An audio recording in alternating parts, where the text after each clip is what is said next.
தன் கையே தனக்கு உதவி அப்படின்ற மாதிரி தான் நம்ம ஜனனி வந்து யாரோட ஹெல்ப்பையும் வந்து எதிர்பார்க்காம வந்து வாழ்ந்துட்டு இருந்தாங்க. ஆனால் இப்போ ஜனனிக்கு மிகப்பெரிய ஒரு ஆபத்து வந்துடுச்சு. அட ஆமாங்க, இந்த குணசேகரன் சும்மா இல்லாமல் எப்படியாச்சும் வந்து ஜனனியை வீழ்த்தணும் அப்படின்றதுக்காக இப்போ போலீஸில் கம்ப்ளைண்ட் கொடுத்து போலீஸ் எல்லாருமே வந்து ஜனனி வீட்டில் உள்ள பொம்பளைங்க எல்லாருமே வந்து தரன்னு பிடிச்சி இழுத்துட்டு போகிறாங்க. அந்த டைமில் தான் வந்து கடவுள் மாதிரி நம்ம அப்பத்தா வர்றாங்க. அப்பத்தா வந்து மிகப்பெரிய ஒரு பாமை போடுறாங்க. போட்டதுமே அங்கே உள்ள எல்லாருமே வந்து திகச்சு போய் நிற்கிறாங்க. அப்படி என்ன நடந்துச்சு அப்படின்னு சொல்லிட்டு தாங்க இப்போ நம்ம பார்க்க போகிறோம். ஒரு வழியாக எல்லாமே வந்து நல்லபடியாக சிறப்பாக வந்து நடந்துட்டு இருக்கு. அப்படி இருக்கும்போது திடுதுப்பு அப்படின்னு சொல்லிட்டு போலீஸ் எல்லாருமே வந்து வீட்டுக்குள்ளே வர்றாங்க. வந்ததுமே வந்து தரன்னு பிடிச்சி எல்லாரும் இழுத்துட்டு வராங்க. ஜனனியிலேருந்து தர்ஷினி வரைக்கும் யாருமே சும்மா உள்ள யார் நீங்கள் எதுக்காக இங்கே வந்திருக்கீங்க அப்படின்ற மாதிரி கேட்குறாங்க. நீங்கள் வந்துட்டு குணசேகரன் சொத்தை வந்து தேவையில்லாமல் அபகரித்து தேவையில்லாத விஷயங்களுக்கு செலவு பண்ணுறீங்க. இது அவரோட சொத்து. அப்படி இருக்கும்போது நீங்கள் வந்துட்டு அநியாயம் பண்ணுறதா எங்களுக்கு விஷயம் வந்தது, கைது பண்ணுறோம் அப்படின்னு சொல்லிட்டு எல்லாருமே வந்து தரன்னு இழுத்துட்டு போகிறாங்க. அவங்களுக்குலாம் என்ன பண்ணுறது போகிறதே தெரில. ஏன்னா போலீஸில் கம்ப்ளைண்ட் கொடுத்துருக்காங்க இல்லையா. அப்போ தான் வந்துட்டு இந்த அறிவுக்கரசி சிரிக்கிறான் முல்லைக்கிட்ட.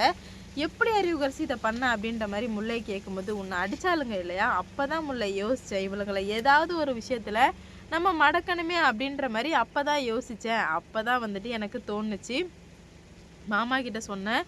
அதேமாரி அவரும் வந்து இதை செயல்படுத்த அப்படின்னு சொல்லிட்டாரு. அதோட தான் நானும் வந்து இதை பண்ணேன் அப்படின்ற மாதிரி சொல்லவுமே உடனே வந்து சூப்பர் அறிவுக்கரசி, கண்டிப்பாக வந்து இதுக்கு மேலே அவளுங்களால் ஒன்றுமே பண்ண முடியாது, போலீஸில் வந்து வசமாக மாட்டிக்கிட்டாளுங்க அப்படின்ற மாதிரி சொல்கிறாங்க. இவங்க நம்ம ஜனனிக்கு என்ன பண்ணுறதுனே தெரில. என்னடா இது திடுதிப்புன்னு வந்தாங்க போனாங்க, இப்போ தரன்னு பிடிச்சி இழுத்துட்டு போகிறாங்களே அப்படின்னு சொல்லிட்டு ரொம்பவே வந்து குழப்பத்தோடு இருக்காங்க. அப்போ தான் நம்ம ஜனனிக்கு ஒரு விஷயம் புரியுது. ஆகா, இது ஏதோ சூழ்ச்சி நடந்த சதி அப்படின்ற மாதிரி ஜனனிக்கு வந்து புரிய வர உடனே என்ன பண்ணுறதுனே தெரில. ஃபுல்லாக ஃபைட்டு நடக்குது. போலீஸ்க்கும் பெண்களுக்கும் வந்து ஃபைட்டு நடந்துகிட்டே இருக்கும்போது திடீர்னு கடவுள் மாதிரி ஒரு கார் வருதுங்க. யாரா இந்த காரு அப்படின்னு பார்த்தீங்கன்னா வேறு யாரும் இல்லை, நம்ம அப்பத்தா தான். அப்பத்தாவோட என்ட்ரி இப்படி இருக்கும் அப்படின்ற மாதிரி எதிர்பார்க்கவே இல்லை. ஏன்னா மஜாவாக கொடுத்துருந்தாங்க அப்பத்தாவோட என்ட்ரி. ஏன்னா மொத்த குடும்பமே வந்துட்டு அவ்வளோதான், இதுக்கு மேலே நம்மளால் ஒன்றுமே பண்ண முடியாதுன்னு நினச்சிட்டு இருக்க சமயத்தில் அப்பத்தா வரவுமே நம்ம ஜனனி நந்தினி எல்லாருமே வந்து அழுக ஆரம்பிக்கிறாங்க. அவங்களுக்கெல்லாம் என்ன பண்ணுறது போகிறதுன்னு சொல்லிட்டு சுத்தமாக புரியல. உடனே அப்பத்தான் ஓடி போய் கட்டி பிடிச்சிக்கிறாங்க. என்ன போலீஸார் நீங்களாம் பண்ணிட்டுறீங்க அப்படின்ற மாதிரி சொல்ல, இல்லை குணசேகரனோட சொத்துங்களை இவங்களை தேவையில்லாமல் அபகரிக்கிறாங்க, அதை தான் நாங்கள் தட்டி கேட்க வந்திருக்கோம் அப்படின்ற மாதிரி சொல்கிறதுக்கு முன்னாடியே இந்த அறிவுக்கரசி தாம் தக்க தையத்தக்கன்னு குதிச்சிட்ருக்கா. நீ யாரு, நீ எதுக்காக இங்கே வந்துட்டுருக்க, தேவையில்லாத விஷயத்தில் தலையிடாத, மரியாதையாக இங்கேருந்து போயிடு அப்படின்ற மாதிரி சொல்லவுமே தேவையில்லாத விஷயத்தில் தலையிடுறத நீ யாரடி ஃபஸ்ட்டு அப்படின்ற மாதிரி கேட்க, அப்போ தான் சொல்கிறாங்க, அதான் இந்த அறிவுக்கரசி. ஓ, நீ தான் அந்த சில்லறையா, உன்னை அதை அப்பெல்லாம் வச்சுக்கிறான் தானே, போ நான் எல்லாத்தையும் முடிச்சுட்டு வந்து உனக்கு வைக்கிறேன்டி ஆப்பு அப்படின்ற மாதிரி அப்பத்தாய் ஃபயர் மூடான் அப்படின்ற மாதிரி தாங்க இருக்குது. உண்மையிலுமே அப்பத்தா இவ்வளோ சூப்பராக பேசுவாங்க அப்படின்ற மாதிரி நம்ம யாருமே எதிர்பார்க்கவே இல்லை.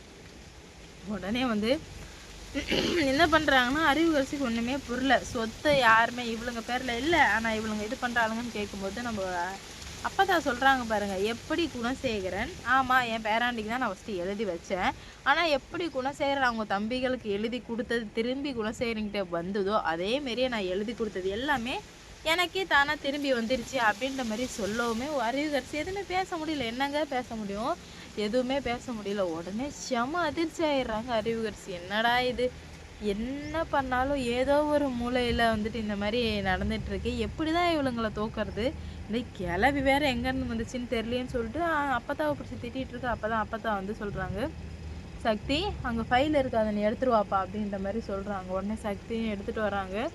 நந்தினிக்கெலாம் செம ஹாப்பி அப்பத்தாவை பார்த்ததுமே. ஏன்னா வந்து தெய்வம் மாதிரி வந்தாங்க இல்லையா, வந்ததுமே செம ஹாப்பி ஆகிடுறாங்க. உடனே வந்து சக்தி எடுத்துகிட்டு வரான். இங்கே பாருங்கள், நீ தான் வந்து குணசேகரனோட வக்கீலா அப்படின்ற மாதிரி கேட்க, ஆமாம் நான் தான் வக்கீல், பார்த்தாலே தெரியுது, உன்னை பார்த்தாலே நீ தான் அவனுக்கு வக்கீலாக இருக்க முடியும், ஏன்னா திருட்டு தில்லு முள்ளு எல்லாமே மூஞ்சில் நல்லா வெட்ட வெளிச்சமாக இருக்குது, அதனால் இது எல்லாமே வந்து உன்னால் மட்டும்தான் முடியும் அப்படின்ற மாதிரி அப்பத்தா சொல்ல, உடனே வந்து செம கோவம் வருதுங்க அங்கே உள்ளவங்க எல்லாருக்குமே.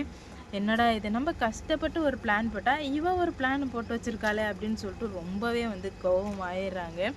அப்போ தான் பார்த்தீங்கன்னா என்ன நடக்குது அப்படின்னு பார்த்தீங்கன்னா, அந்த அட்வொகேட் போய் பார்க்குறாரு. என்னடா இது, இந்த கிளவி எங்கேருந்து வந்தது, நம்ம எல்லாமே ப்ராப்பராக பண்ணிகிட்டு இருந்தோமே, என்னடா இது அப்படின்னு சொல்லிட்டு. அதுவும் இல்லாமல் அந்த அட்வொகேட்டை குணசேகரன் சொல்லியிருந்தாரு, நீ மட்டும் சீரும் சிறப்புமாக பண்ணி முடிச்சிட்ட அப்படின்னா நீ எவ்வளோ கேட்டாலும் நான் தர்றேன் அப்படின்ற மாதிரி சொல்லியிருந்தாரு.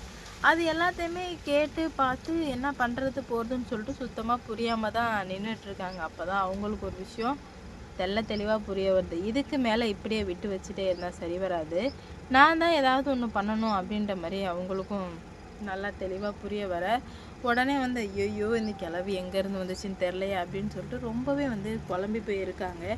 அப்போ தாங்க அவங்களுக்கு ஒரு விஷயம் தெரில, என்னென்னா இப்படியே விட்டு வச்சுட்டே இருந்தால் கண்டிப்பாக வந்து பல பிரச்சனைகள் வெடிக்கும், ஏதாவது ஒன்று பண்ணியே ஆகணும் அப்படின்ற மாதிரி ஒரு ஸ்ட்ராங்கான தீர்மானத்துக்கு வர்றாங்க. ஆனால் வர்றதுக்கு முன்னாடியே குணசேகரனுக்கு வந்து பக்குன்னு இருக்குது, என்ன நடந்திருக்கும் போயிருக்கும் அப்படின்னு. அப்போ தான் வந்து கதிர் சொல்கிறான், அண்ணன் நீங்கள் கவலையே படாதீங்கண்ணே, எல்லாமே வந்து நல்லபடியாக தான் நடக்கும், அதனால் நீங்கள் எந்த ஒரு கவலையுமே படாதீங்க அப்படின்ற மாதிரி சொல்கிறாங்க. இருந்தாலுமே வந்து குணசேகரனுக்கு இல்லைப்பா எனக்கு எதோ சரி வர மாதிரி தெரில அப்படின்ற மாதிரி சொல்லுவோமே, நீங்கள் கவலைப்படாதீங்கண்ணே எல்லாமே சரியாக தானே நடக்கும், நீங்கள் ஏன் வந்து இவ்வளோ ஃபீல் பண்ணிகிட்ருக்கீங்க அப்படின்ற மாதிரி கேட்குறாங்க. என்ன பண்ணுறது போகிறதுனே தெரியாமல் முழிச்சிட்ருக்கா குணசேகரனுக்கு. அப்போ தான் சொல்கிறாங்க, இங்கே வீட்டில் காட்டுறாங்க.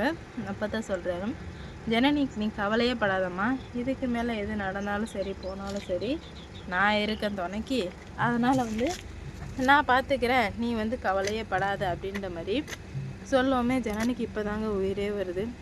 அப்போ தான் எனக்கு உயிரே வருது, நீங்கள் வரவும் தான் அப்போ தான் எனக்கு கொஞ்சம் ரிலாக்ஸாக இருக்குது, எனக்கு ஒரு மாதிரியே ஆயிடுச்சு அப்படின்ற மாதிரி சொல்லுவோமே. எனக்கு தெரியும் இங்கே என்ன நடக்குது போகுது, நீ எப்படி ஃபேஸ் பண்ணுற எல்லாமே எனக்கு தெரியும், அதனால தான் நான் அங்கேருந்து ஓடோடி வந்தேன் ஜனனி அப்படின்ற மாதிரி சொல்ல, ரொம்ப நன்றி. அப்போ தான் நீங்கள் மட்டும் வரலன்னா என்ன நடந்திருக்குன்னு கூட என்னால் யோசிக்க முடியல, அந்தளவுக்கு வந்து இப்போ எல்லாமே வந்து நடந்துகிட்ருக்கு அப்படின்ற மாதிரி சொல்கிறாங்க. நீ ஏன் இவ்வளோ வருத்தப்படுற, நம்ம எதுக்காகவுமே வருத்தப்படக்கூடாது, ஏன்னா நம்ம ஒரு நல்லதுக்காக போராடும் போது என்ன வந்தாலும் எதிர்த்து போராடணும் அப்படின்ற மாதிரி பயங்கரமாக மோட்டிவேஷனெல்லாம் பேசுகிறாங்க. ஜனனிக்கு ஆனந்த கண்ணீர், ஜனனிக்கு ரேணுகாவுக்கு அப்புறம் நந்தினிக்கு ஓடி போய் கட்டி பிடிச்சிக்கிறாங்க அப்பத்தா அப்படின்னு சொல்லிட்டு. உண்மையிலே எங்களுக்கு என்ன சொல்கிறது போகிறேன்னே தெரில, அவ்வளோ ஹாப்பியாக இருக்குது அப்படின்ற மாதிரி சொல்லிகிட்டு இருக்காங்க. பார்ப்போம் என்ன நடக்க போகுது அப்படின்னு சொல்லிட்டு. இவ்வளோ நாளாக இருந்தது வேறு, இதுக்கு மேலே இருக்க போகிறது வேறு, ஏன்னா பல பிரச்சனைகள் வந்து நடந்துகிட்ருக்கு, அதனால் எந்த மாதிரிலாம் நடக்க போகுது அப்படின்னு சொல்லிட்டு வெயிட் பண்ணி பார்க்கலாம். லைக் பண்ணுங்கள், ஷேர் பண்ணுங்கள், மறக்காமல் சப்ஸ்கிரைப் பண்ணிக்கோங்க. அப்போ தான் நான் போடுற வீடியோ உடனுக்குடன் உங்களுக்கு நோட்டிஃபிகேஷனாக வரும். அடுத்தடுத்து என்ன நடக்க போகுது அப்படின்னு சொல்லிட்டு வெயிட் பண்ணி பார்க்கலாம். இவ்வளோ நாளாக இருந்ததுக்கும் இப்போ இருக்கிறதுக்கு என்ன வித்தியாசம்னு பார்க்கலாங்க.